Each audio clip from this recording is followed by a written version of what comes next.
राजा Raghuvanshi murder case को लेकर आए दिन नए खुलासे हो रहे हैं। अब मेघालय पुलिस के हाथ सोनम और राज का एक और मोबाइल चैट हाथ लग गया है और इस चैट में राज ने कहा था कि अगर राजा रास्ते से हट गया तो सब ठीक हो जाएगा। तो सोनम कहती है कि हम दोनों फिर से साथ हो जाएंगे। फिर राज ने लिखा कि सब कुछ वक्त पर होगा, तुम बस उसे अपने साथ ले आना। ये वो चैट है जो अब कोर्ट में सोनम के खिलाफ एक बड़ा सबूत साबित होगा। आज राजा रघुवंशी के घर उनकी 13वीं मनाई गई। इसमें सोनम का भाई गोविंद भी पहुंचा है।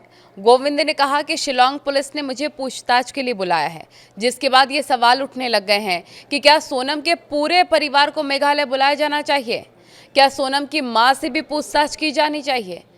क्या सोनम के पिता और सभी रिश्तेदारों से पुलिस को पूछताछ करनी चाहिए?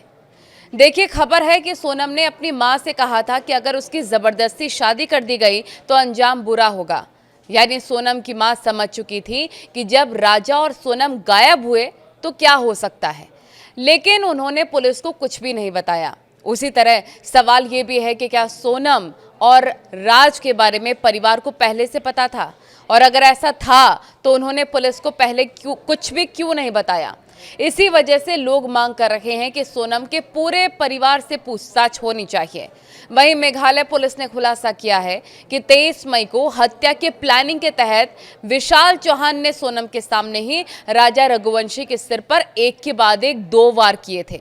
इसके बाद वो अपने साथ दाऊ यानी कि छोटी कुल्हाड़ी छिपा कर लाया था। जैसे ही उसे पीछे से सोनम का इशारा मिला, उसने राजा के सिर पर पिछले हिस्से में ताबड़तोड़ वार करने शुरू कर दिए और इस दौरान राजा के सिर से खून की तेज धारा भी निकली। आकाश का जैकेट खून से सन चुका था, जिसके बाद तीनों ने राजा की लाश गहरी खाई में फेंक दी। खून से सनी जैकेट को आकाश ने थोड़ी दूर चलने के बाद फेंक दिया, लेकिन जब सोनम और सभी आरोपी पकड़े गए तो एक एक करके कड़ियां खुलती चली गई। अब सोनम के परिवार से पूछताछ की मांग की जा रही है।